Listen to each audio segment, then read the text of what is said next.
Oh, come on. Come on.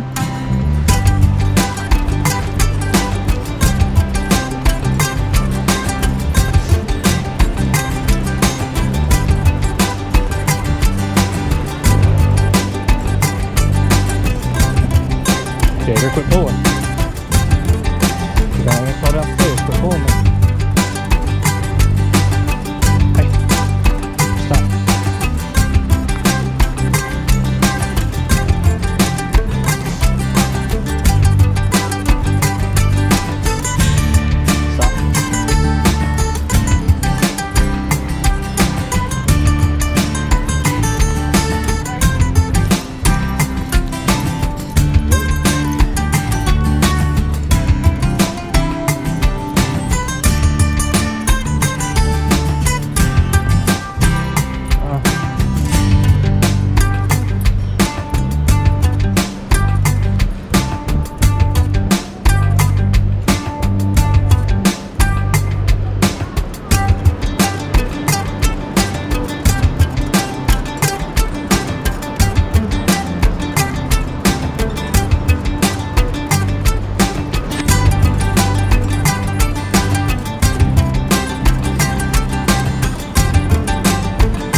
Easy. No. Oh, there.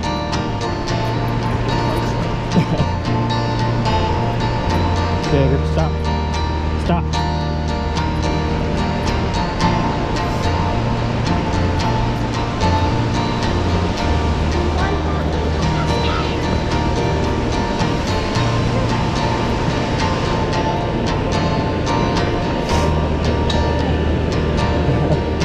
Come on.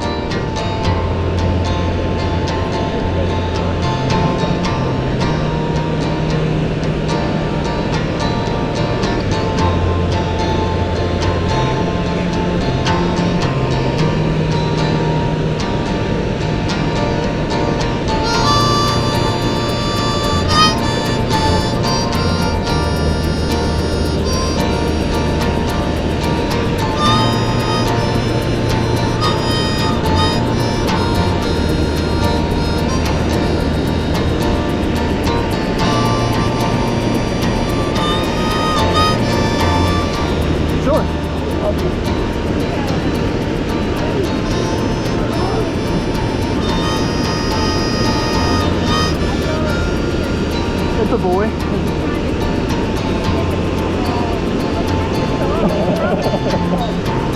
He's an attention hound. He loves it. Oh my god, yeah.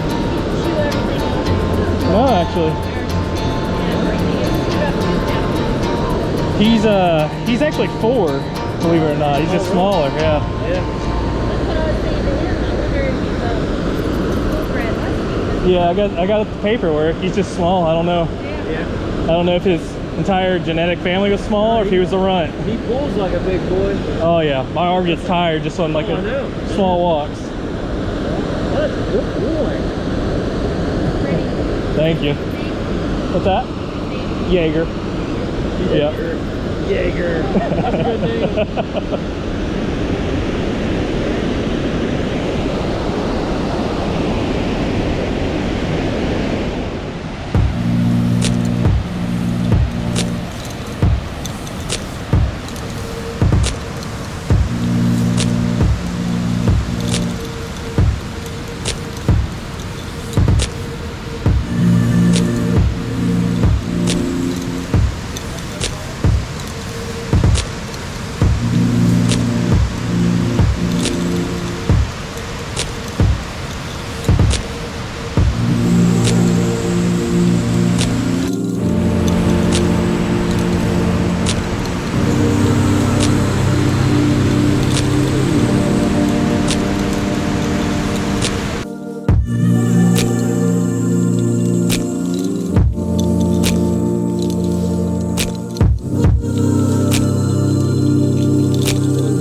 Okay, it's been a bit of a day. It's been fun though. We came to Blackwater Falls State Park here in West Virginia. We did a bit of sightseeing, seen the waterfall, and been researching and found a place in the Monongahela National Forest that has a lot of primitive camping spots and pull-off spots and hiking trails and a nice trout fishing river. Yeah, it's a creek, but they call it a river. Anyways, I just got done setting up the camp, so I'm a little bit flustered and red. That takes a minute, and it's definitely hard by yourself. Jaeger is no help. We've met lots of nice people already today. It's been good. It's a good trip. Anyways, I am going to show you the camp spot. See what we found. All right. Right here is the road. It's called Canaan Loop Road. It goes on for fucking ever, and we're out in the middle of it in Monongahela National Forest. Right there, you can probably hear it better than you can see it at the moment, is I believe it's called Red Creek Run. You'll see why in a minute. So here's our vehicle, little pull-off area.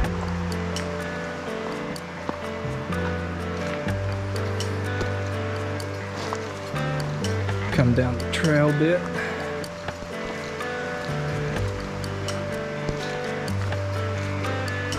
Bunch of rhododendrons flanking every side.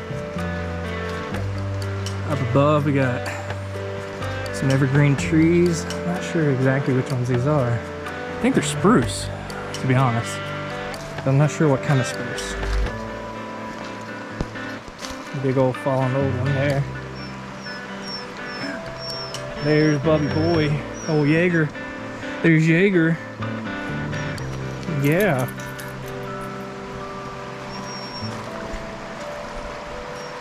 Check that out. We're coming.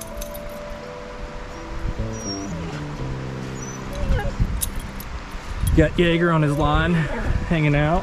What's up, Bubby? Hey, Bubby. Say hi. Yeah. Yeah, come on.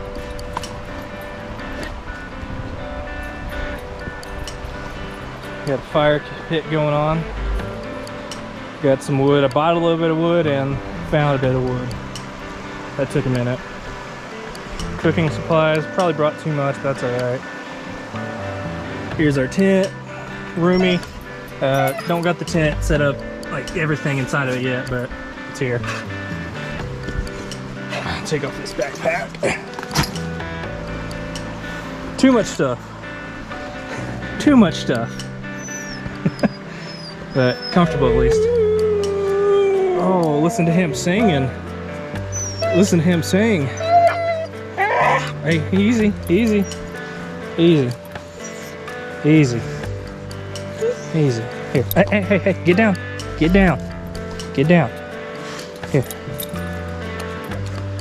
Bubby, stop. Can't do it if you pull.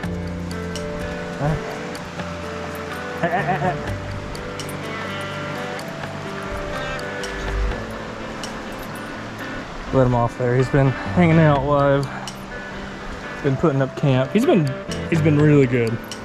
He was just laying there, whining a little bit, but he let me do what I needed to do.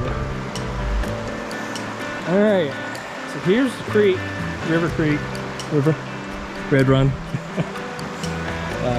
can probably see pretty well there in the light. It looks red. That's because of all the evergreen, spruce, and pine that flank the waterway here. The needles fall into the water and release their tannins. It's slightly acidic, not dangerous or nothing like that. Dogs can drink it. I can boil it up and use it. It's fine. It's just a little bitter and off-colored, but it's really pretty, especially in the light there. Supposedly there's trout in here. I don't know. I don't see any, but maybe.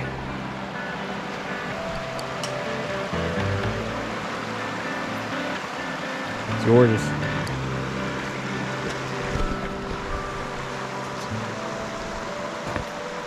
Let's walk over here.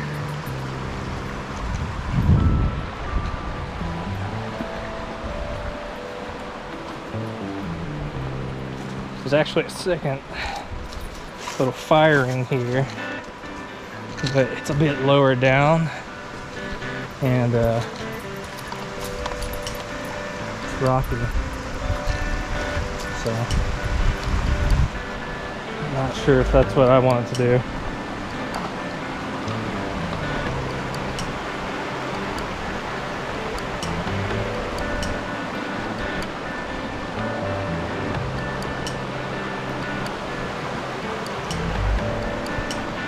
Hey Jaeger, get away from that. Hey, no, you don't need to be playing in the fire. Swear to God, he's ornery. He's like a toddler. He wants to get into everything. But this is the campsite here on Canadian Loop in the Monongahela National Forest. I'm gonna relax a bit. Maybe get something to eat. Some water for sure. I'm dehydrated as can be. Feed Jaeger, relax, listen to a bit of music, and probably talk to y'all in a bit when I get the fire going. Alright, see you in a minute. Alright,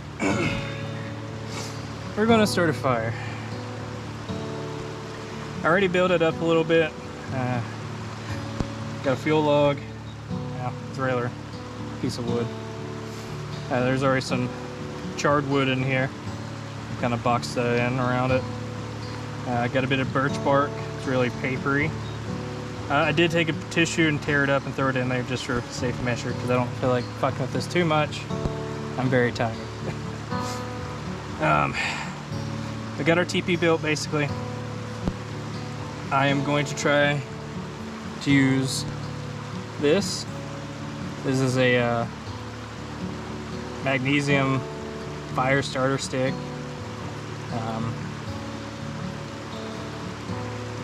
Basically what you do with it, you take a metal right angle, I'm going to use the back side of my knife, and you scrape down it, and it throws sparks. I do have a lighter just in case, but this should work. A little bit of practice with it, but we'll see.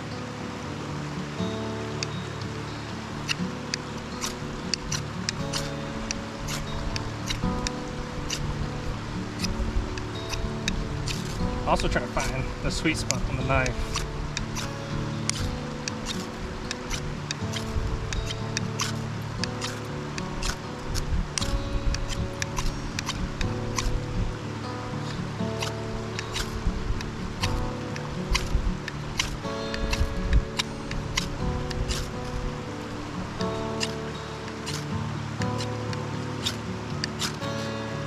There we go.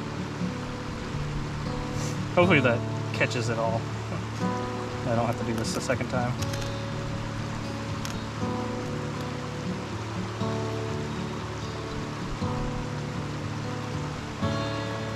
One eternity later.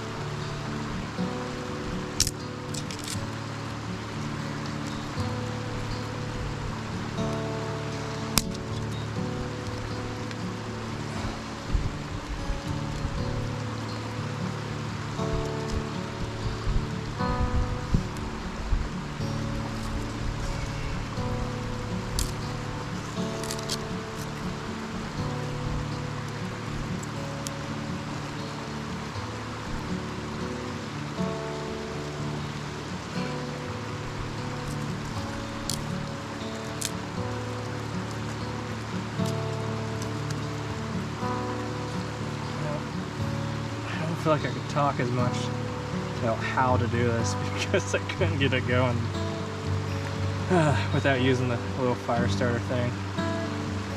But what I've been doing, started with tinder, fire starter paper, all that, then small twigs because their combustion temperature is lower because lower surface area and lower mass. And then slowly putting on larger and larger sticks.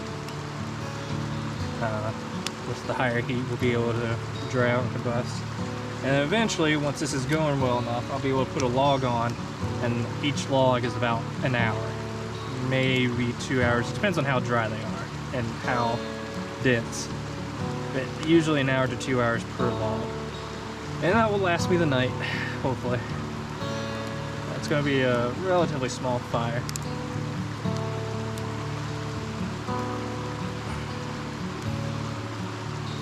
once it's going for a bit and we got some good hot coals, I'll cook a little bit. I say cook. What I mean is warm up my meals, because I meal prepped a little bit just to make it easier. Oh.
So I was just sitting here listening to music. I got it shut off right now so I can record and not get flagged whenever I post this. I was relaxing. I just ate, get my belly full, feel warm again, which is nice. Jaeger got a bit of leftovers. He's over there chilling. We got the fire going. Tons of firewood left right now. Just letting it do its thing. Feed it slowly throughout the night until I go to bed. But trying to find a good angle. I am exhausted. I woke up very early for me, which was like 5 a.m. Did some choring around the apartment, getting everything ready so I can come out and spend a couple days out here. So I needed a change of pace. Still just me and Jaeger, but new scenery really helps. I'm tired, so it's hard to tell, but I'm already starting to feel refreshed a bit, and not in a slump, or not as much. The whole lockdown hasn't made things easy for socialization. But it is what it is, you know. Lots of nice, friendly people here. Just walking around. Jaeger's friends with everybody, whether they know it or not. So when we was walking, when we first got here, when we stopped at Blackwater Falls, like the main area where you I'm going brain dead. Where you park, so you can walk down. Like they have a sort of boardwalk, stair-stepped down into the valley where Blackwater River goes, and then they have like a lookout pier where you're basically getting hit in the face with all the mist coming off of Blackwater Falls. It's supposed to be like maybe a 5-minute walk down. It took us about 20 minutes, honestly, because Jaeger had to stop to say hi to everyone, and everyone was super excited to say hi to him. It was nice though. Friendly people. And while I actually just got here to this area, I was getting ready to set up camp. A couple came over and talked and said hi. They're camping nearby. From I believe they said from DC. They were saying how they needed a getaway too after all the craziness over in DC. No, I don't blame them. Not one bit.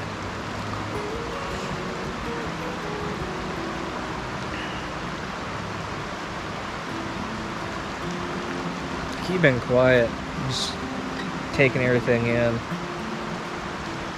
It's gorgeous. I don't think the camera honestly does it justice.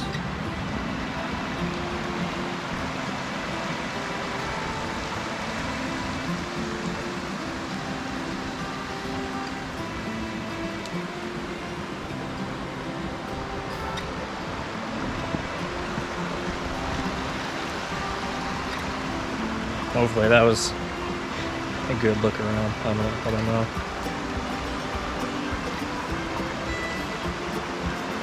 But yeah,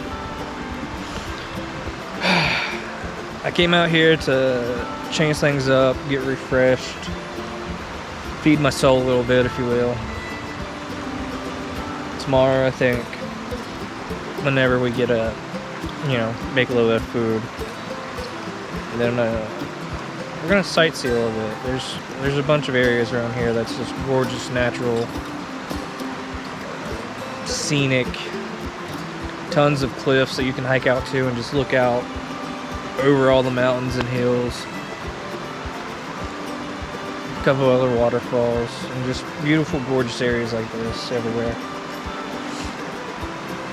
On the way in, I recorded a little bit of it. It's hard to tell, I guess, but there was these like flat-ish areas that I've never seen it at all, anything like it in West Virginia before. It's like a bog, and it was like had plants that are like red colored all throughout it, and you can see like the water setting right above the soil. I'm not certain, but I think that might be cranberry bogs, honestly, like natural cranberry bogs. Maybe not, but I know in this area there are some, or at least there used to be. It was cool to see. It was very different. Everything out here is very different. There's more spruce and pine than any other tree, and that is weird to me, especially for West Virginia. We're talking eastern deciduous forest, mostly oak, hickory, and maple all throughout the state. And then here, primarily, I see spruce, pine, river birch, and that's mostly it. Occasionally a sycamore here or there. There's rhododendron everywhere. All these bushes and shrubs, all that's rhododendron. They're just not in flower.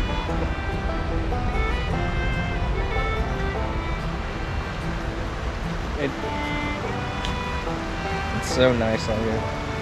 It really is.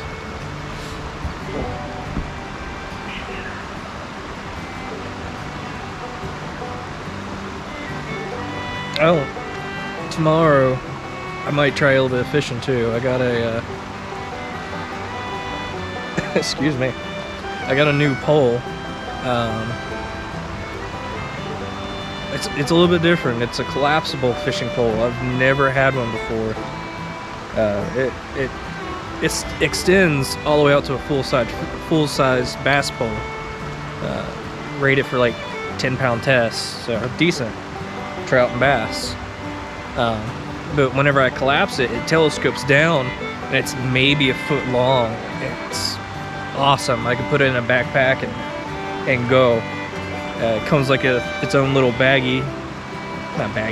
case with a strap, and inside of it also has like a mini little tackle that I can take with it. It's great. I'm super excited to try that out and use it. Even if I don't catch anything, because There's supposed to be trout here.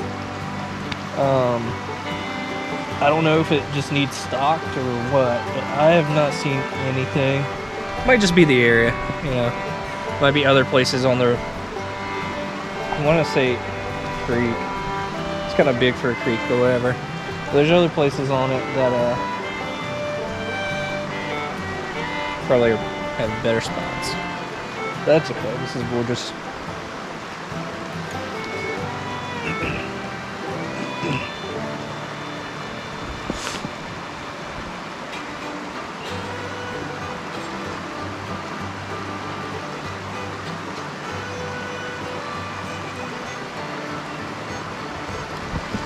He's in his little dog bowl, hunkered down, getting warm by the fire.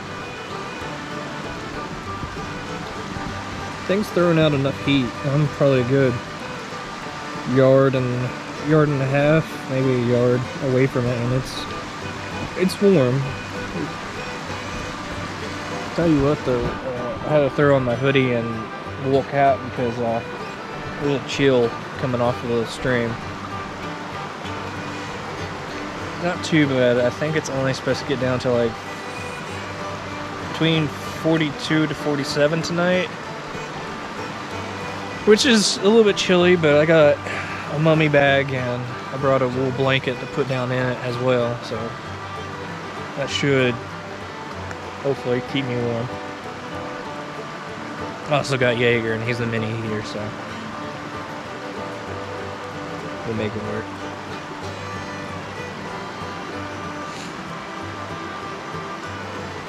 This is my first camping trip of the season, so I'm pretty stoked.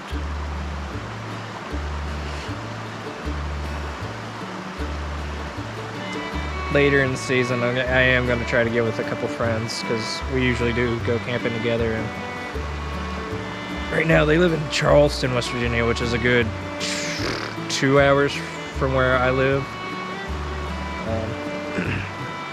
I tried to get them to come with me up here, but they had other plans and commitments, and I wasn't going to wait around. So, solo this time, which is alright. It's actually kind of nice occasionally to do that. Go out solo, that is.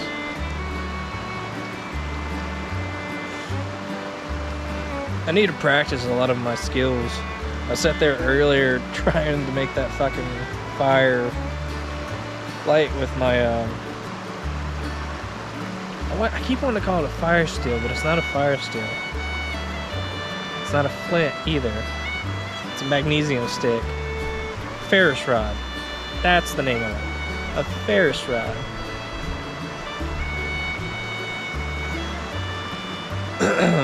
I kept trying. I got it to catch a couple times, but it would burn out quickly. I ended up having to use a little fire starter. This thing. Yeah. So this thing is literally just compressed sawdust in a little block.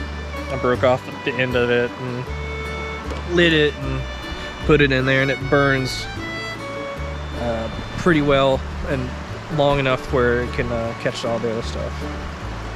And that worked really well. It's kind of cheating, but oh well.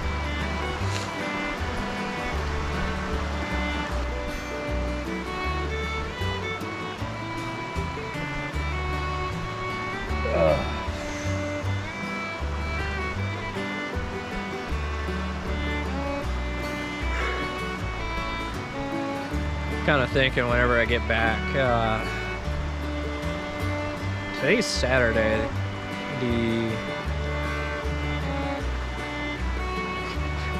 Today's Saturday, the 1st of May. I'll be back Monday, which will be the 3rd. And then I got finals week. All week. Yay. Finals. Anyone that doesn't know, I'm a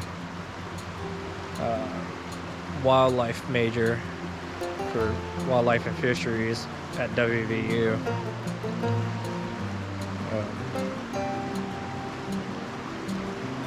In my senior year for my bachelor. Just alright. Getting it done a little bit later in life, but not too late, so it's alright. Yeah, but I got finals. I just did a bunch of papers. I went ham this past week getting stuff done just so I could come out here.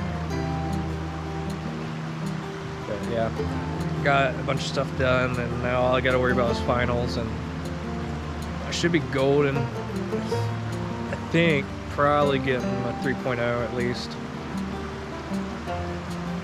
We'll see though.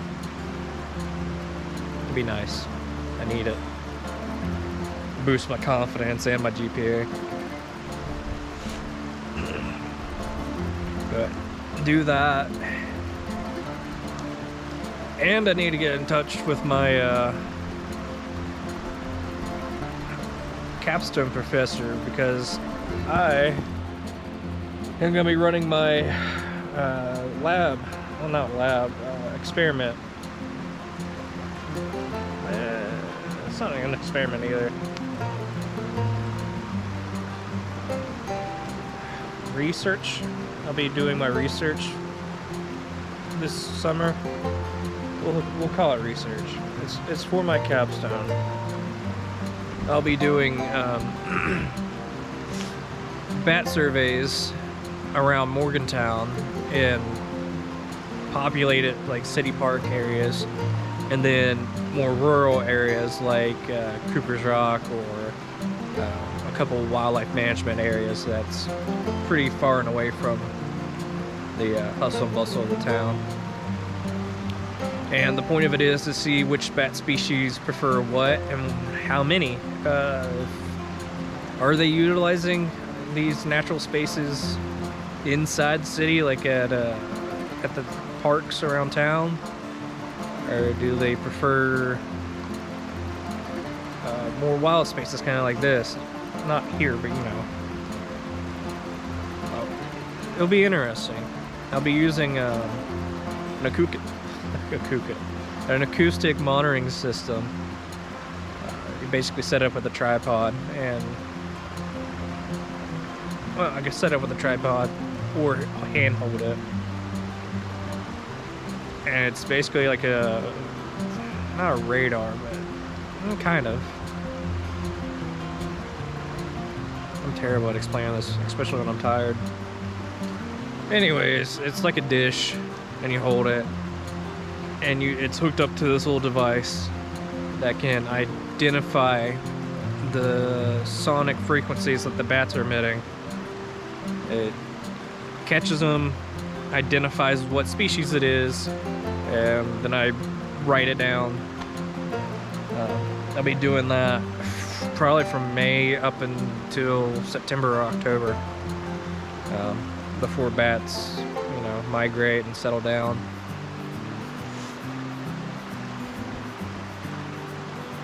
I'll be trying to run it at least 3 days a week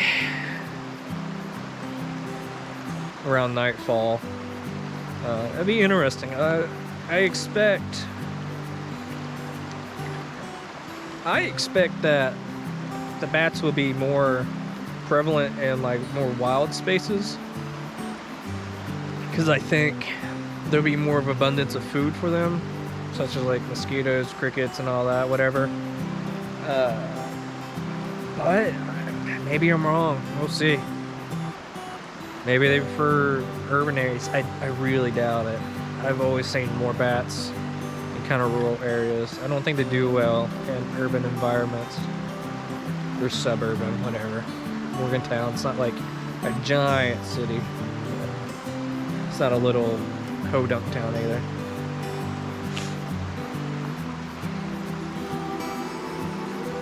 It'll be fun.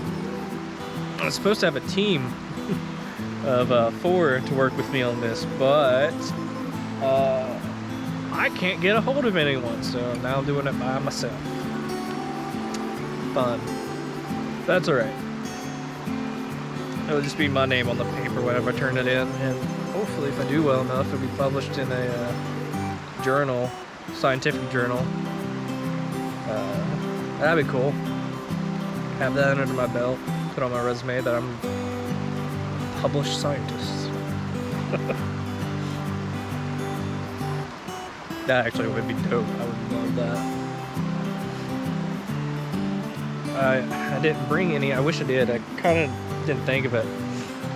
But I wish I would have brought my keying books. I have keying books for everything, all on the eastern part of the U.S. From herpetology, which is snakes and amphibians, insects, sages, brushes, winter plants, trees, wildflowers, aquatic ecosystems, mammals, birds, all of it. I got a book for everything. And it helps you identify, it gives you a tidbit of information. It really, really helps, especially in my field of study and career path. Because I can identify some of the stuff, but I don't know everything. I don't know. Like, I could break it down to genus, usually, but I'm not exactly sure of everything's species. So, great books to have, especially if you're into nature and identifying, identifying what's in our world and just knowing what's out there. It doesn't have to be a great big green wall of craziness. We're a part of it too.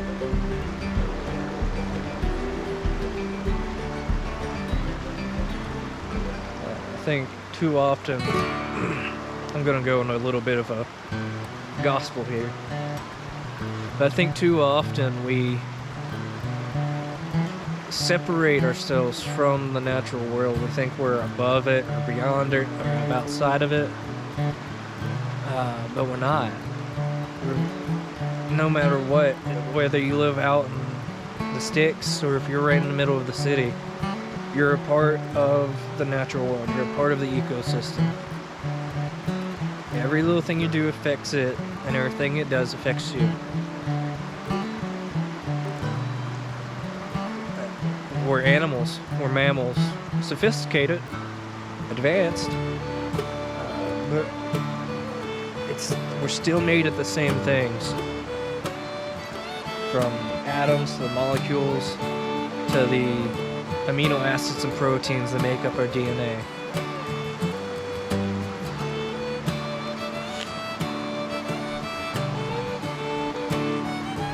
I really look up towards the great philosophers and just people that really shaped my field of study. Aldo Leopold is probably the number one. Aldo Leopold was amazing. But there's tons of others. Teddy Roosevelt, the president, he was amazing for conservation in the U.S. He was one of the people that started the whole land ethic and really got people involved in caring about our country, like not just politically, but the land, what's out here, it matters. It has intrinsic value, and it should matter to you. Other people like Guilford Pinchot, who either started or was the first and head of the U.S. Forest Service, and worked at National Forest and really worked to preserve our forest. One, so it doesn't go away. It's not all lumbered and taken away, but so it can be renewed and usable. A lot of people think you just need to leave a forest alone, but no. Actually, forests are meant to go through different stages and rotate. Naturally, wildfires and grazing and all kinds of stuff would happen. The forest, there'd be old growth, there would be successional, there would be new brush. It's supposed to be changing and flowing and evolving and not static.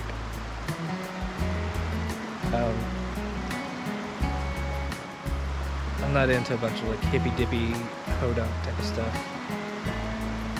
So I'm not a tree hugger kind of person, but I am a scientist and I understand the importance of all this beyond monetary value, and I appreciate it for its intrinsic value and its necessity for not only the wildlife to survive, but for us to survive as well. And I do believe that building that bond feeds a part of our soul that we neglect.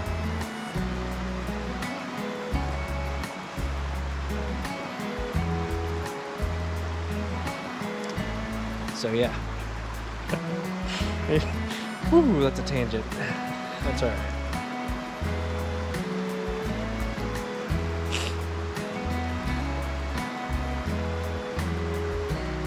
Well, I'm gonna put you down for a bit and I'm gonna restart the fire a little bit. It's starting to go out.